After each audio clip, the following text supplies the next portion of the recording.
Hello guys, আসসালামু আলাইকুম। তো আমাদের একটা ইউটিউব পেজ আছে, পেজটির নাম বলে গ্রাম টিভি। আমরা ওখানে ভিডিও ছাড়ি। তো প্রতিদিন বিকালে হোক কিংবা সকালে হোক আমরা ভিডিও করি।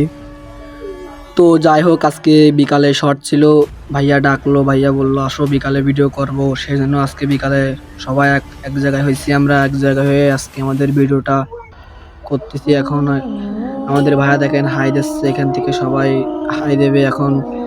কারণ গাইজ আপনাদের একটু সাপোর্ট চাই। আপনাদের সাপোর্ট পেলে আশা করি ভবিষ্যতে আমরা অনেক বড় হয়ে যেতে পারি।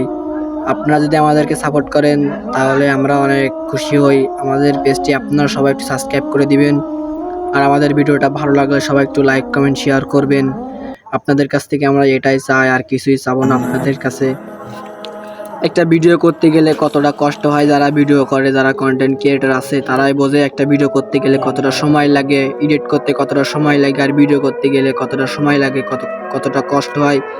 এটা সাধারণ পাবলিক বুঝবে না। যারা এই কন্টেন্ট ক্রিয়েটরের যুগে পা দিয়েছে তারাই শুধু বুঝবে। এখানে মেয়ে সাজেছে, মেয়ে হাতে একটা থাল দিয়েছে, দেখতে থাকুন গাইস এরপরে কি হয়। এখান থেকে ডিরেক্টর ইকরামুল সাহেব আমাদেরকে সবকিছু বোঝাই দিচ্ছে যে কিভাবে করলে ভালো হয়, কিভাবে করতে হয়। আমাদের বড় ভাই অনেক ভালোবাসে আমাদেরকে, আমরাও বড় ভাইকে শ্রদ্ধা করি।